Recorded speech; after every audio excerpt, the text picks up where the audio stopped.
লোকমান আলাইহিস সালাম সম্পর্কে একটি কথা বর্ণিত হয়েছে, যে রাবি থেকে বর্ণিত সেই লোকটা মূলত দুর্বল, সুফি টাইপের লোক। কিন্তু যেহেতু এটা কোরআন হাদিসের কোনো উক্তি নয়, তাহলে এই ধরনের উক্তি বনী ইসরায়েলদের কাহিনীর মতো নিতে আমাদের কোনো বাধা নাই, কেননা এটা কোরআন হাদিসের সাথে মিল রয়েছে। তাই তার নাম হচ্ছে খালিদ আর রাবি। এই ব্যক্তি সাধারণত তার বর্ণিত হাদিস দুর্বল হয়, কিন্তু তিনি লোকমান আলাইহিস সালাম থেকে একটা আসার কোট করেছেন যে লোকমান আলাইহিস সালাম ছিলেন একজন কৃতদাস, একজন কালো গোলাম। কানা লোকমান আব্দুন হাবাশিয়ুন নাজ্জার, এবং তিনি কাঠমিস্ত্রি ছিলেন, এমনটা বর্ণিত হয়েছে।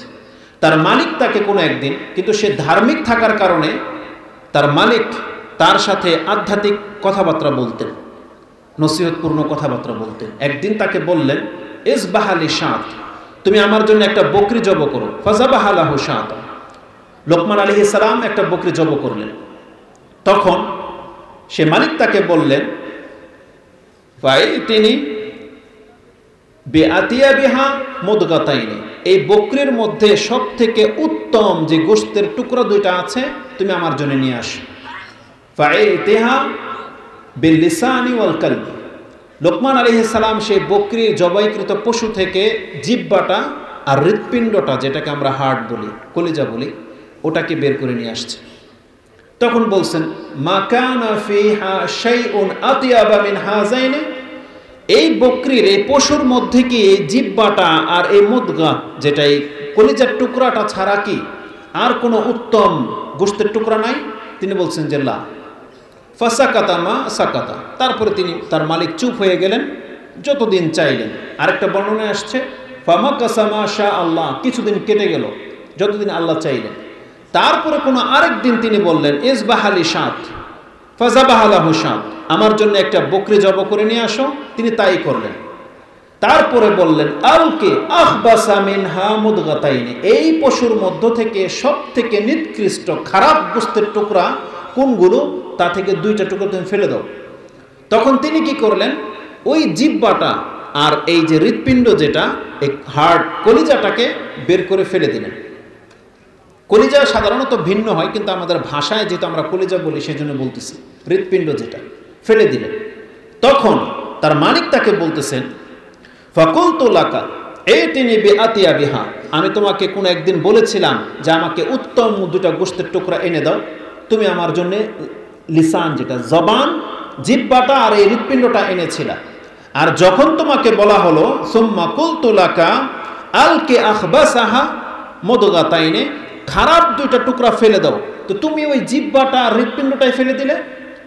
তখন লোকমান আলাইহিস সালাম তাকে বললেন, হ্যাঁ, এটা এই জন্য করেছি, কালা লাইসা শাইউন আতিয়াবা মিনহুমা ইযা তাব ওয়া লাইসা শাইউন আখবাসা মিনহুমা ইযা খাবুসা।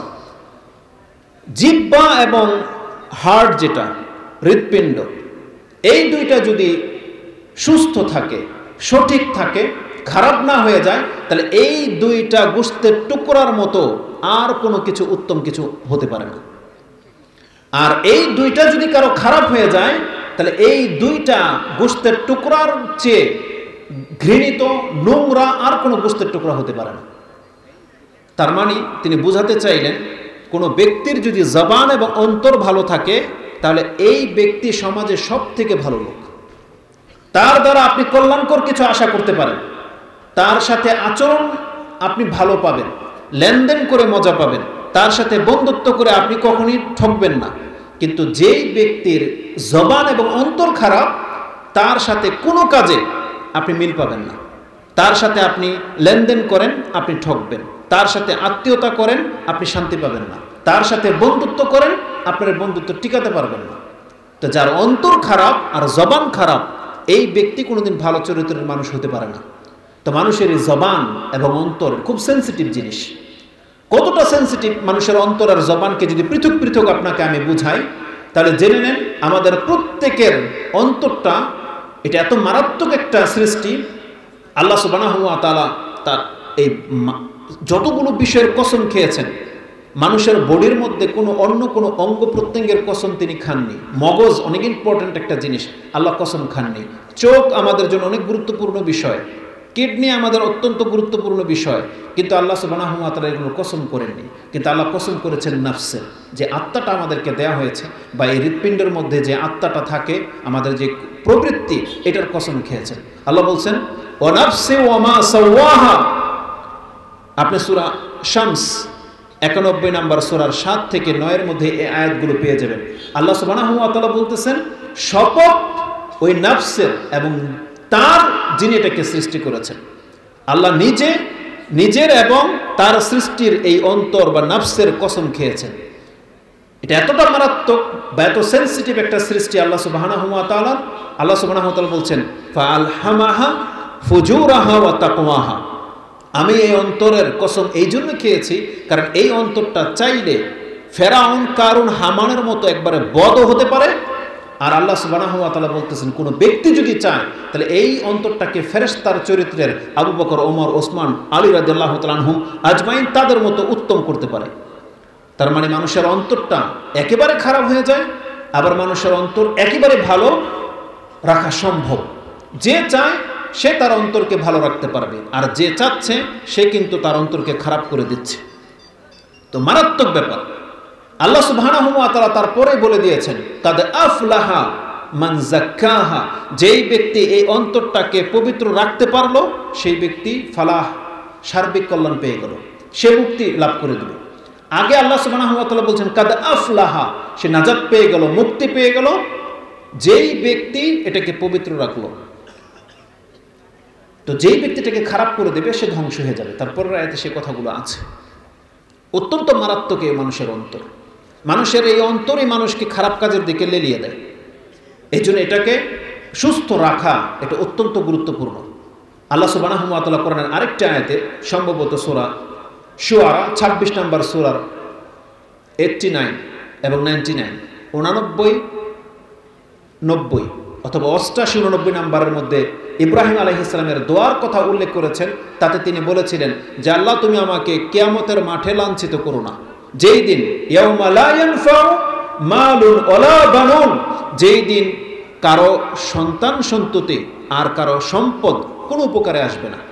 ইয়াউমা লা ইয়ানফাউ মালুন ওয়ালা বানুন ইল্লা মান আতাল্লাহা বিকলবিন সালিম।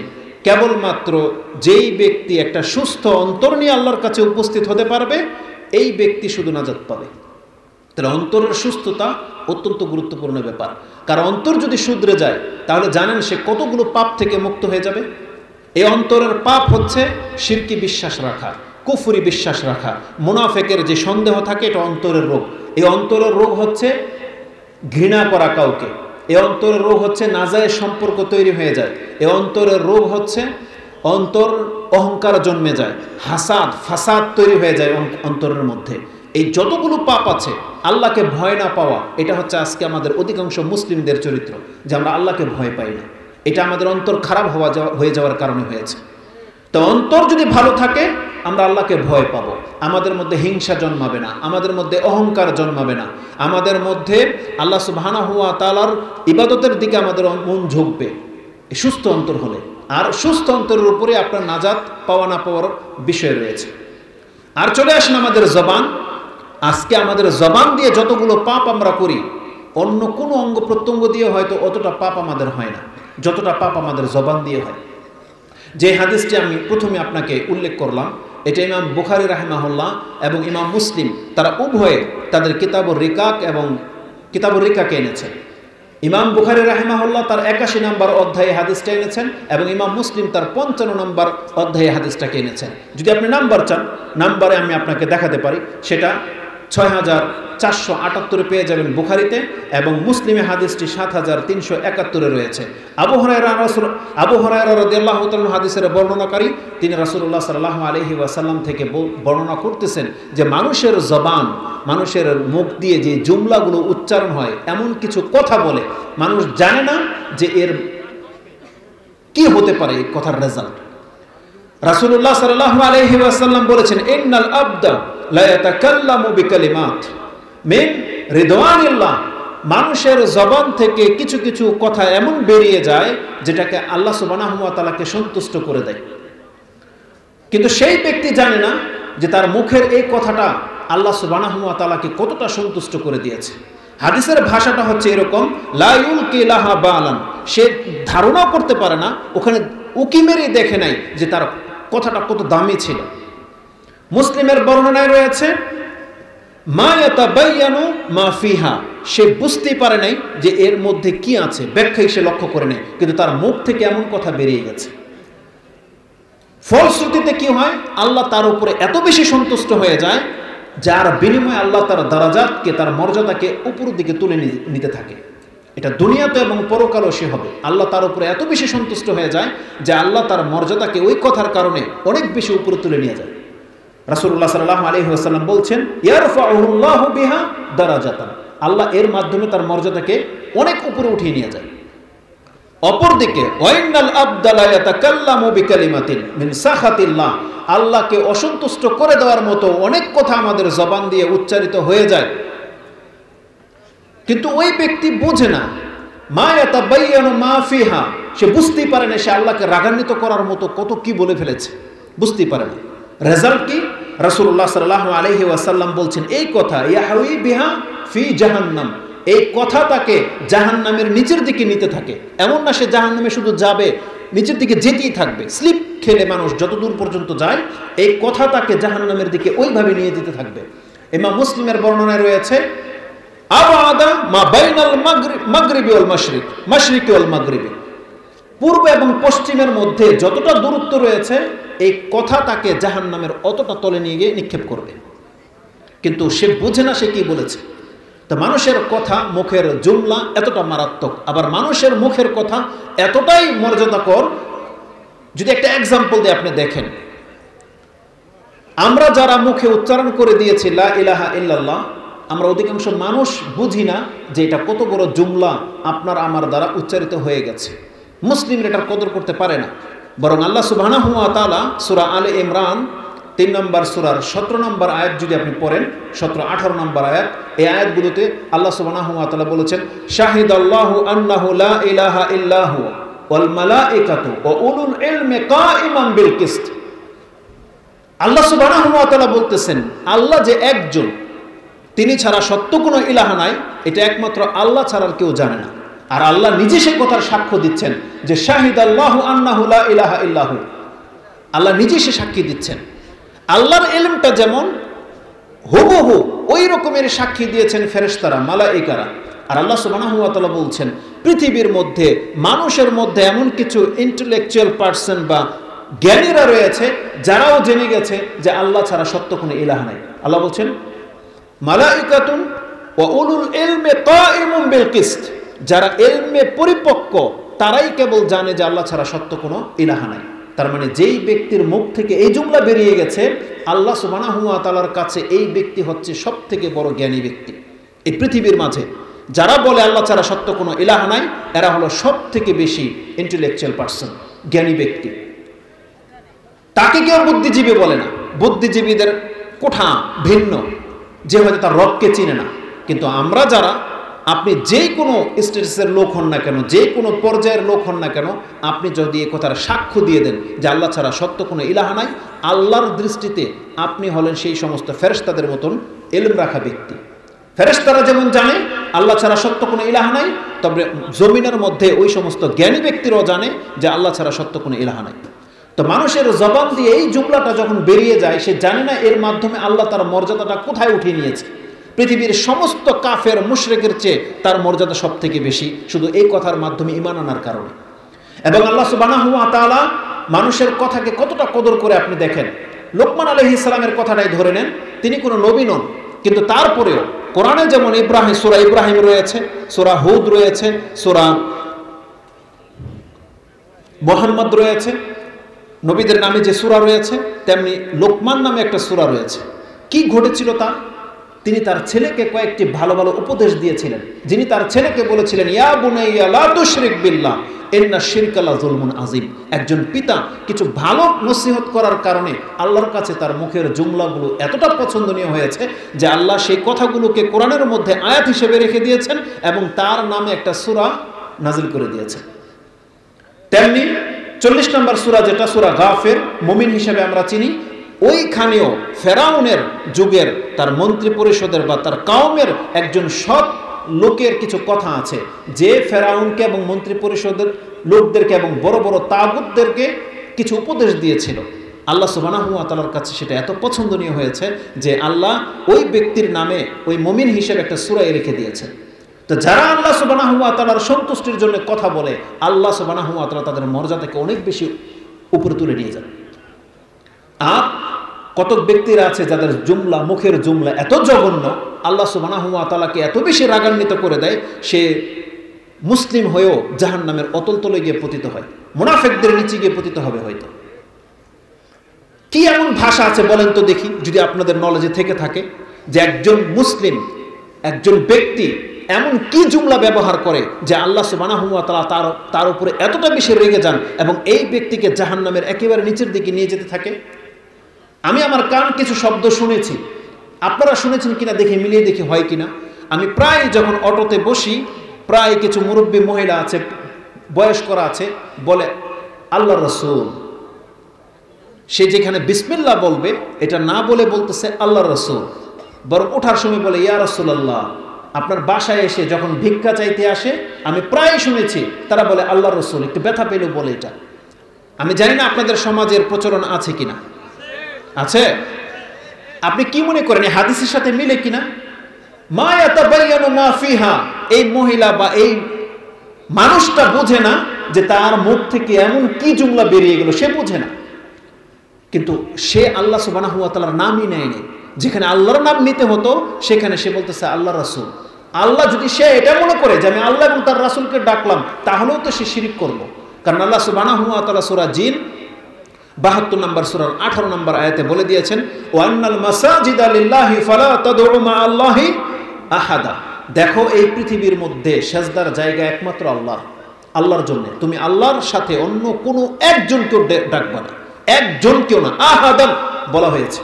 আর যেখানে রাসূলুল্লাহ সাল্লাল্লাহু আলাইহি ওয়াসাল্লাম তিনি আমাদেরকে শিক্ষা দিয়েছেন, ইযাস সালতা ফাসআলিল্লাহ ইযাস্তানতা ফাসতাইন বিল্লাহ, যদি তোমার কিছু চাইতে হয় আল্লাহর কাছে চাও।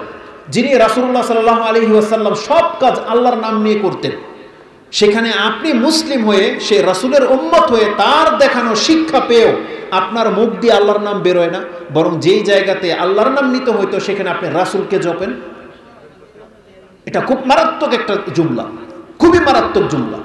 কেউ আছে তার জবান দিয়ে এরকমের অনেক জঘন্য কথা বলে দেয়, আল্লাহকে কষ্ট দেয়, কিন্তু সে জানে না যে কত বড় মারাত্মক কথা সে বলেছে। তো মানুষের জবান মানুষকে এইভাবে জাহান্নামের দিকে নিয়ে যেতে থাকে। খুবই সেনসিটিভ এই বিষয়টা। রাসূলুল্লাহ সাল্লাল্লাহু আলাইহি ওয়াসাল্লাম বলছেন, এ থেকে নাজাতের একটা উপায় আছে।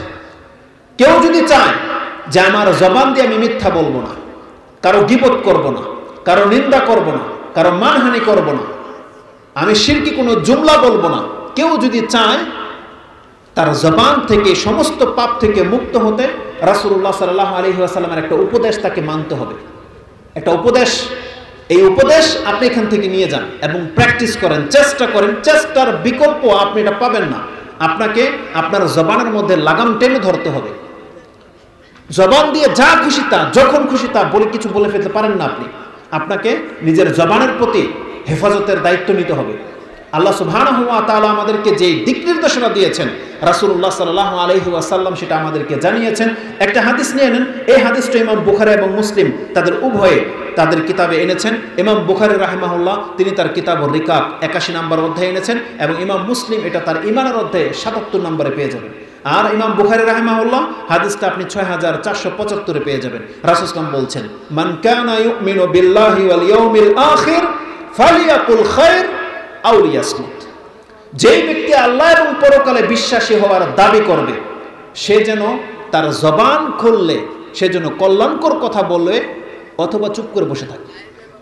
তার মানে যেই ব্যক্তি নাজাত চায় তাকে তার মুখ থেকে ভালো জুমলা ছাড়া এমন কোনো জুমলা বের করতে সে পারবে না যেটাতে আল্লাহ অসন্তুষ্ট হয়ে যায়।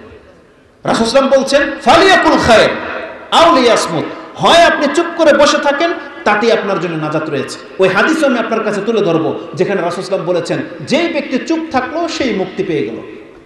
আজকে আমাদের অবস্থাটা কি? যেখানে 2-4 জন দিনী ভাইয়ের নামে আমরা অন্যদের কথা বাদই দিই, যারা আমরা ধর্মকর্ম করি, যারা আমরা নিজেদেরকে ধার্মিক ভাবি, পরহেজগার ভাবি, আজকে আমাদের চরিত্র হলো যেখানে আমরা 2-3 জন বন্ধু বান্ধব একসাথে বসে যাই, যে শেখের আপনি পছন্দ করেন তার খেলাফ যদি কোনো শেখ থেকে থাকে আপনি তার গীবত করা শুরু করে দেন। এটা কি আমাদের চরিত্র নয়? তাহলে এগুলো থেকে রোধ করতে হবে। দেখা যাচ্ছে যে শেখদের মধ্যে, আমাদের আলেমদের মধ্যে তেমন কোনো বিভেদ নাই। আপনি একটা কথাকে কাট করে নিয়ে আর একটা ছবি লাগিয়ে দিয়ে আপনি দ্বন্দ্ব লাগিয়ে দিলেন। আমি শুধু এটা শেখ আব্দুর রাজ্জাক বিন ইউসুফের স্টেজ দেখে যে বলবো তা নয়। কিছুদিন আগে একটা ঘটনা দেখেছি, কোন একটা বক্তব্যে আমাদের আরেক ভাই তার পাশে বসা ছিল, শেখ মনে হয় বলছেন এখানে যারা আছেন সরে যান, পেছন দিকে সরে যাও। অনেকে সরে গেছে, কিন্তু কে যেন ইউটিউবের ভিডিওর মধ্যে লিখে দিয়েছে যে শেখ আব্দুর রাজ্জাক বিন ইউসুফ একে দেখে রেগে কেন গেল। কথাই নেই, আমি আমাদের ওই ভাইয়ের নাম নিলাম না, অথচ এই নাম শেখ উচ্চারণই করেনি। আপনি ভিউয়ার বাড়ানোর জন্য আপনি একটা ট্যাগ লাগিয়ে দিলেন। কেন এটা এমন হবে? বরং আপনারাই অধিকাংশ যারা চ্যানেলগুলো পরিচালনা করে সামান্য একটু দুনিয়ার জন্য, আপনি সামান্য দুনিয়ার জন্য এইভাবে কাউকে হাইলাইট করতে পারেন না। তো প্রত্যেকটা কিছুর বিচার হবে কাল কিয়ামতের মাঠে, প্রত্যেকটা কিছু। তো রাসূলুল্লাহ সাল্লাল্লাহু আলাইহি ওয়াসাল্লাম বলছেন যেই ব্যক্তি মুখ খুলবে তার উচিত সেজন্য ভালো কথা বলে, আর নাহলে তার মুখ বন্ধ করে সে বসে থাকবে। সেটা আপনি ফেসবুক বলেন, টুইটার বলেন, হোয়াটসঅ্যাপ বলেন, যেখানে বলেন না কেন, চায়ের দোকানে বলেন, আর মাঠে ঘাটে বলেন, আর আপনার ঘরে বলেন, আর বন্ধু বান্ধবের সাথে বলেন, হয় কল্যাণকর কথা বলেন, নাহলে মুখটাকে বন্ধ করে রাখেন। এতেই নাজাত রয়েছে। কেন? আল্লাহ সুবহানাহু ওয়া তাআলা কোরআনে আমাদেরকে জানিয়ে দিয়েছেন, সেটা আপনি সূরা কফ 50 নম্বর সূরার 18 নম্বর আয়াতে পেয়ে যাবেন। মা ইয়ালফিযু মিন কাউলিন ইল্লা লাদাইহি রাকিবুন আতীদ। বান্দা তোমার মুখ থেকে এমন কোন সেন্টেন্স বা জুমলা বের হয় না যেটা লেখা না হয়। প্রত্যেকটা কথা আল্লাহ সুবহানাহু ওয়া তাআলা লিখে রাখেন। আরে কোরআনে তো আল্লাহ সুবহানাহু ওয়া তাআলা এমনটাও বলেছে, কোন একটা জুমলা নয়, বরং একটা শব্দ যদি কারো মুখ থেকে বের হয়, ও আহ এরকম যদি কিছু বের হয়, সেগুলো নোট হয়ে যায়। যারা আমরা ব্যথা পেলে কি বলি? বিসমিল্লাহ তো বলি না। হাতে থেকে কিছু পড়ে গেলে তো বিসমিল্লাহ বলি না। তো ইসলামিক নিয়ম আদব হচ্ছে, আপনি হোঁচট খেলেন, ব্যথা পেলেন, বা হাতে থেকে কিছু পড়ে গেল, আপনার মুখ থেকে বের হইতে হবে বিসমিল্লাহ। কিন্তু আপনি বলতেছেন ও আহ আও, এগুলো বলতেছেন, এগুলো পর্যন্ত লেখা হয়।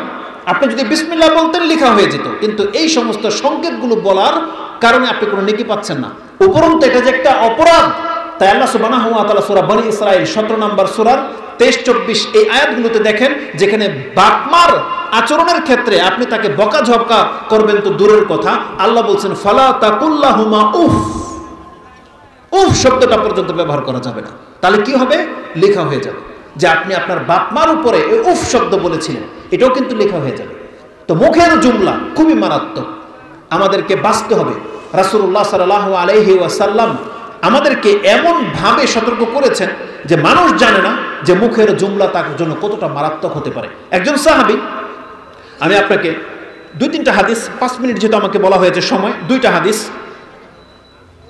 সুফিয়ান বিন আব্দুল্লাহ আস-সাকাফি তিনি বলতেছেন, ইয়া রাসূলুল্লাহ, আমার ব্যাপারে সব থেকে ভয়ঙ্কর যদি কোনো বিষয় আপনার নজরে এসে থাকে, বলেন তো ইয়া রাসূলুল্লাহ, আপনি আমার ব্যাপারে কোন জিনিসটাকে সব থেকে বেশি ভয় করেন, যেটা আমাকে ধ্বংস করে দেওয়ার জন্য কারণ হতে পারে।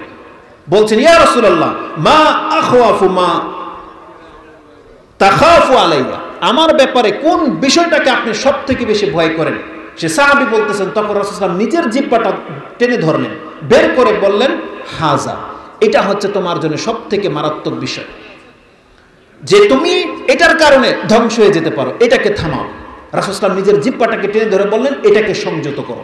এই হাদিসটা আপনি তিরমিজিতে পেয়ে যাবেন। রাসূলুল্লাহ সাল্লাল্লাহু আলাইহি ওয়াসাল্লামকে আরেকজন সাহাবী জিজ্ঞাসা করেছেন, ইয়া রাসূলুল্লাহ, মান নাজা, নাজাত কিভাবে হবে? তখন রাসূল সাল্লাল্লাহু আলাইহি ওয়াসাল্লাম তাকে বলেছেন, আমলিক আলাইকা লিসানাক, তুমি তোমার জবানের মালিক হয়ে যাও, তুমি এটাকে কন্ট্রোল করা শিখো। তার মানে তোমার এটা দায়িত্ব, এবং যথাসম্ভব ঘরের মধ্যে থাকার চেষ্টা করো, এবং তোমার পাপের কারণে তুমি কাঁদার চেষ্টা করো, এর মধ্যে তোমার নাজাত রয়েছে। এই হাদিসটা আপনি মুসনাদ আহমদ এবং তিরমিজিতে পেয়ে যাবেন। হাদিস হচ্ছে 2406। রাসূলুল্লাহ সাল্লাল্লাহু আলাইহি ওয়াসাল্লাম যখন বলেছেন তুমি তোমার জবানের কন্ট্রোল নিয়ে আসো, মুআয বিন জাবাল বলতেছেন, ইয়া রাসূলুল্লাহ, আমাদের মুখের কথার কারণেও কি আমাদেরকে ধরা হবে?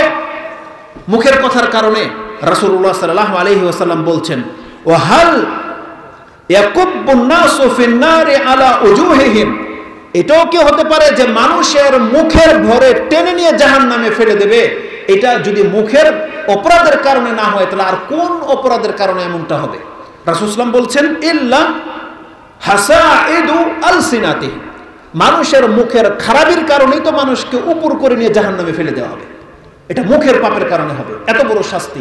অনেক পাপের ক্ষেত্রে তো হয়তো এই শাস্তির কথা আসে নাই, বলা হয়েছে সে জাহান্নামে যাবে, কিন্তু মুখের ভর করে উপর করে নিয়ে টেনে জাহান্নামে ফেলে দেওয়া হবে ওই ব্যক্তিদেরকে যারা তাদের মুখের লাগাম পরায়নি, এই জবান দিয়ে যা খুশি তা বলে ফেলেছে।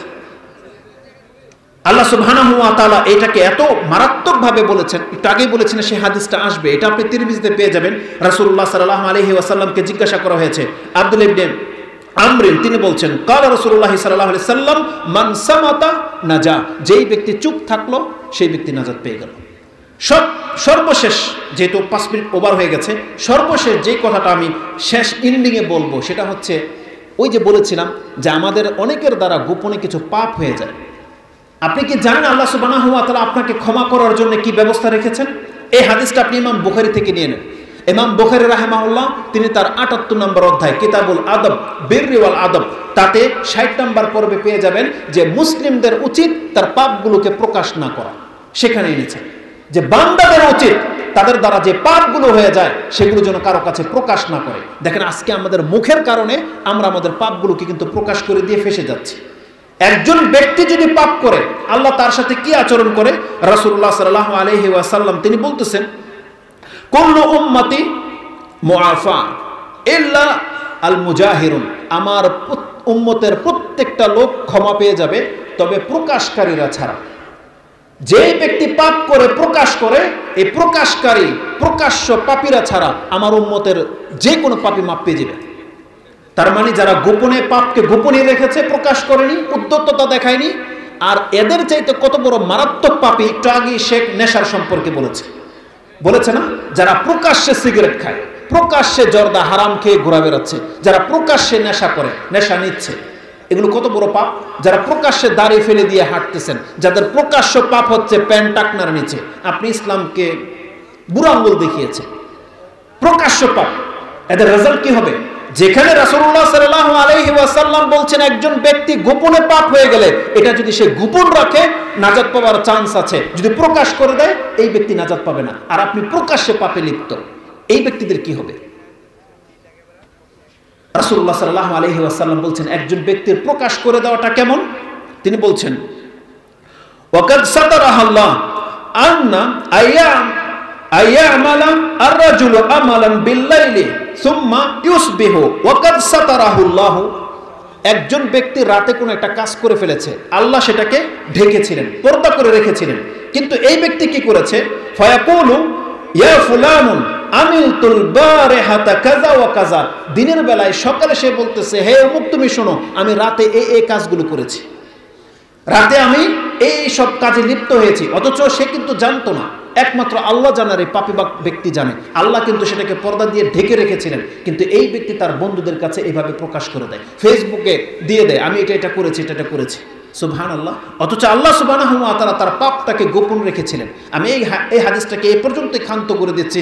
মুসলিমের আরেকটা হাদিস আমি আপনাকে শুনিয়ে দিই, যেই হাদিস সম্পর্কে নাজোয়া বলা হয়েছে, নাজোয়ার হাদিস, আব্দুল্লাহ ইবনে ওমর রাদিয়াল্লাহু তাআলা আনহুকে বলা হয়েছে, নাজোয়া সম্পর্কে আপনি কিছু জানেন? বলছে, হ্যাঁ জানি। কিয়ামতের মাঠে আল্লাহ তার পাপী বান্দাকে পার্সোনাল ডেকে নেবে, এবং কানাফা দিয়ে ঘিরে নেবে, যাতে করে তার পাপগুলোকে ইউকাররিরুহু, তার পাপগুলোকে স্মরণ করে দেওয়া যেতে পারে। সেই ব্যক্তি তার পাপগুলো দেখে বলবে আরিফতু রাব্বি আরিফতু, হ্যাঁ আমার পাপগুলো আমি চিনতে পারতেছি, এগুলো আমার পাপ। আল্লাহ সুবহানাহু ওয়া তাআলা সেই ব্যক্তিকে বলবে, যাতে হাসরের মাঠে কেউ তাকে দেখতে পাবে না, বলবে তোকে আমি পার্সোনাল ডেকে নিয়েছি, এই জন্যে সাতারতুহা লাকা ফিদ দুনিয়া ওয়া গাফারতু লাকা আল ইয়াউম, আমি পৃথিবীতে তোর পাপটাকে ঢেকে রেখেছিলাম আর আজকে আমি তোকে ক্ষমা করে দিলাম। এই জন্য আল্লাহ সুবহানাহু ওয়া তাআলা পাপকে ঢেকে রেখেছিলেন। সেই দিন তার আমলনামা ডান হাতে দিয়ে দেওয়া হবে, আর সেই ব্যক্তি হাসরের মাঠে এসে বলবে হা ও বকরা ও কিতাবিয়া। এটাই হলো সেই দিন যে দেখো আমার কিতাবটা পড়ে দেখো, আমার রব আমার ডান হাতে আমলনামা দিয়ে দিয়েছে। তাহলে কারা তারা? যাদের দ্বারা পাপ হয়ে গেছে, আপনি পাপ আল্লাহ ছাড়ার কারো কাছে প্রকাশ করবেন না। আপনি আল্লাহর কাছে ক্ষমা চাইলেন, আল্লাহ আপনাকে মাফ করে দেবেন। কিন্তু প্রকাশ্যে পাপকারীরা সাবধান হয়ে যান, আল্লাহ কিন্তু আপনাকে কোনোদিন তওবাবিহীন মাফ করবে না। অতএব সময় থাকতে আমাদেরকে তওবা করা উচিত। আল্লাহ সুবহানাহু ওয়া তাআলা যেন আমাকে এবং আমাদের মুসলিম ভাইদের জবানকে হেফাজত করার তৌফিক দান করে। যে পাপগুলো এই যাবত আমাদের দ্বারা হয়ে গেছে, আল্লাহ তুমি তোমার দয়া আমাদেরকে ক্ষমা করে দাও। এবং আমি আবারও শুকরিয়া আদায় করি যারা আমাকে এখানে কথা বলার সুযোগ করে দিয়েছে। আল্লাহ সুবহানাহু ওয়া তাআলা তাদের জাযায়ে খায়ের দান করুক এবং তাদের হয়ে তাদের সাথে থেকে কাজ করার আমাদেরকে তৌফিক দান করুক। সুবহানা রাব্বিকা রাব্বিল ইজ্জাতি আম্মা ইয়াসিফুন ওয়া সালামুন আলাল মুরসালিন ওয়ালহামদুলিল্লাহি রাব্বিল আলামিন। আসসালামু আলাইকুম ওয়া রাহমাতুল্লাহি ওয়া বারাকাতুহু।